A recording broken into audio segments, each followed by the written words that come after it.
Lottery জ্ঞান চ্যানেলে আপনাদের প্রত্যেককে স্বাগত। আশা করছি আপনারা সকলে ভালো আছেন এবং অনেক অনেক প্রাইজ পাচ্ছেন। তবে আজকের ভিডিওটা সম্পূর্ণই একটু নতুন বিষয় নিয়ে আপনাদের সঙ্গে আলোচনা করা।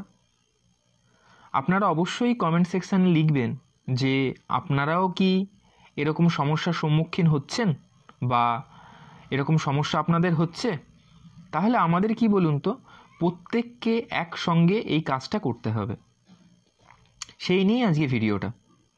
এতে আপনার থাকবে কিছু টিপস, যেই টিপসগুলো দিয়ে আপনি লটারি উইন করতে পারবেন।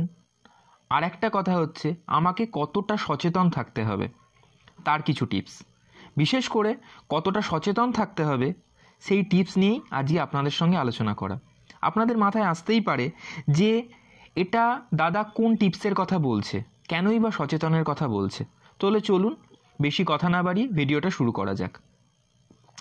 এখন দেখবেন প্রত্যেককে, আমার এরকম অনেক কাস্টমার আছে যারা পারচেস করার সময় বা নতুন নতুন যারা অনলাইনে আমার সঙ্গে কন্ট্যাক্ট করছে, এরকম বলুন, তাদের প্রত্যেকে একটা ডিমান্ড যে দাদা আগের তুলনায় কি প্রাইস কমে গেছে, আগের তুলনায় কি প্রাইস কম হচ্ছে।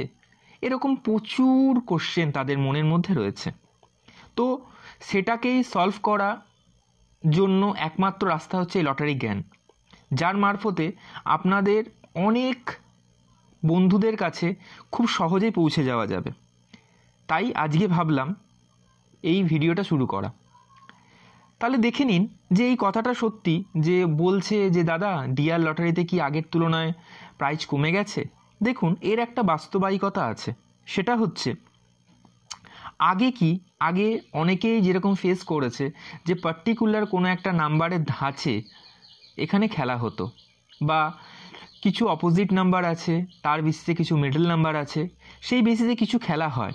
তবে যদি ধরুন 100টা খেলা হয়, ধরুন মনে করলেন 100টা খেলা হচ্ছে, এই 100টা খেলার মধ্যে এখন সেই ধাঁচে খেলা হয় অনলি 55, মানে 55%, 55 সেইখানে খেলা হয়, আর 45% জাস্ট কোম্পানি হয়তো হতে পারে তার নিজের মতনভাবে খেলাচ্ছে। যেখানে অনেকের মধ্যে একটা ডাউট আছে বা কোশ্চেন আছে যে জিজ্ঞাসা করে, দাদা বেশিরভাগ দেখছি যারা আমার রিটেলার বন্ধুরা আছে তারা যখন বলে যে দাদা আমি যখন যেই টিকিট আমি আনসোল্ড করছি সেই আনসোল্ডে প্রচুর প্রাইজ খেলে যাচ্ছে, এটা কি সত্যি? হ্যাঁ, এখন এটা আমারও নজরে এসছে যে টিকিট আনসোল্ড করা হচ্ছে সেই টিকিটেই বেশি প্রাইজ খেলে যাচ্ছে। তাহলে এটা কি? তাহলে এই জিনিসটা থেকে কি করে সচেতন হতে হবে? তাহলে খেলার ধাঁচ যদি এরকম বদলে থাকে, আপনি যদি পাগলের মতন টিকিট কাটতে থাকেন, তাহলে কিন্তু আপনার যেই মূলধন, আপনার যে ক্যাপিটাল আপনি টিকিটের মারফতই কামিয়েছেন, সেইগুলো কিন্তু আবার কোম্পানির ঘরে ফিরে যাচ্ছে।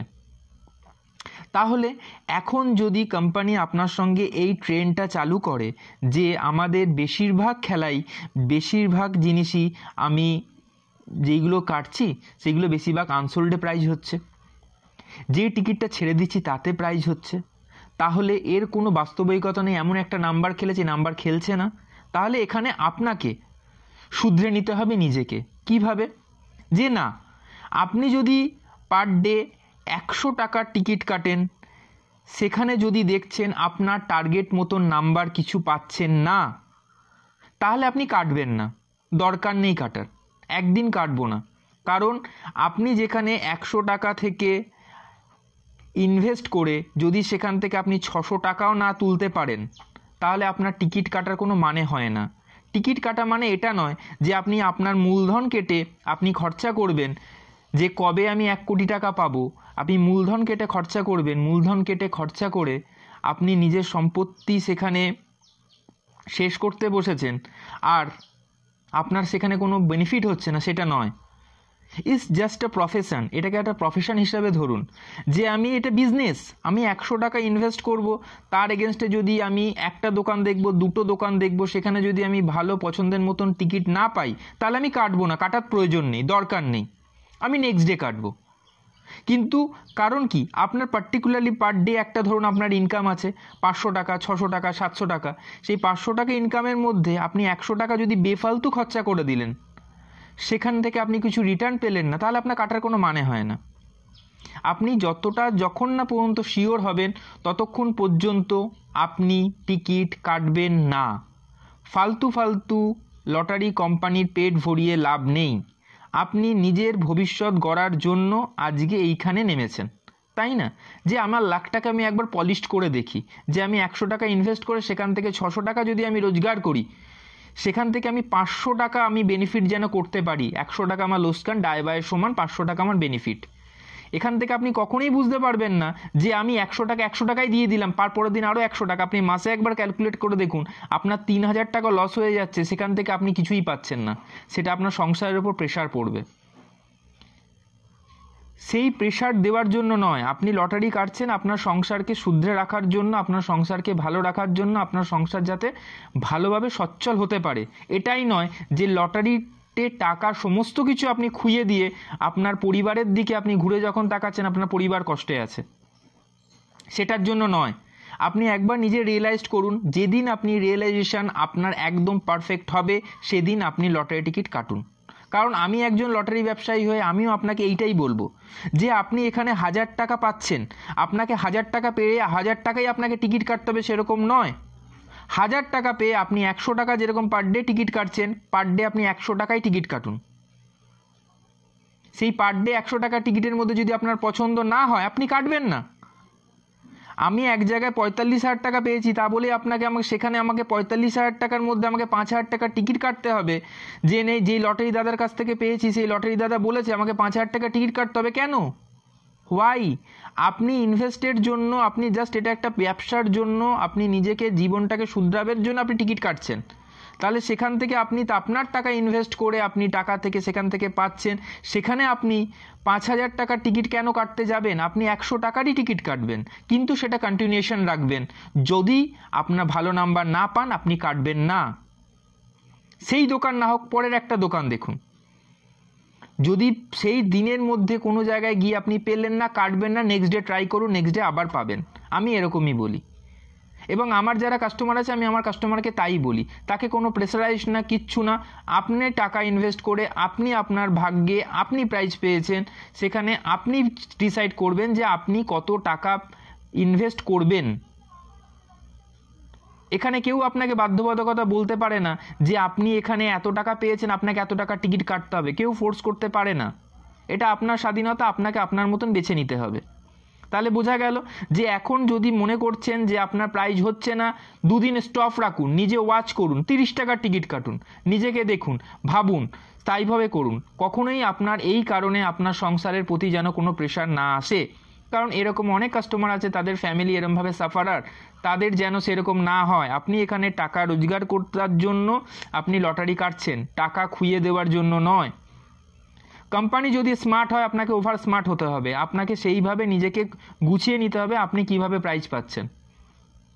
কথাটা অনেকটাই খুব অন্যরকমভাবে লাগছে যে দাদা আপনি একজন লটারি ব্যবসায়ী, আপনি এরম কি করে বলছেন? কারণ আমিও লটারি ব্যবসা, আপনাকে সাধারণ মানুষের জন্য আপনাকে তো ভাবতে হবে। সেই আগেকার দিন চলে গেছে যে তার বাড়ি ঘর সম্পত্তি সব বেচে সে লটারি টিকিট কেটেছে, কিছু পায়নি, পরবর্তীকালে সে নিজে সুসাইড করেছে, পরিবারকে রাস্তায় ভাসিয়ে দিয়ে গেছে। সেই জন্য নয়, এখনকার বাস্তব পরিস্থিতিতে কেউ বোকা নয়।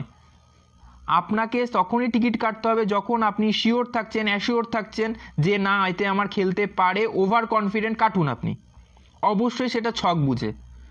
সেই ছকের সমস্ত কিভাবে হবে না হবে তার ভিডিও আমার চ্যানেলে দেওয়া আছে, দরকার পড়লে আপনি দেখে নিন, বা কোনো যদি চ্যানেল থাকে বেশ সেখানে ফলো করুন। কখনোই বলবো না যে আমার, কিন্তু আমার সঙ্গে আপনারা যারা আছেন তারা সময় আমার সঙ্গে থাকুন, পাশে থাকুন, আমরা এইভাবে আমাদের পথ শুরু করব। কেন হবে না?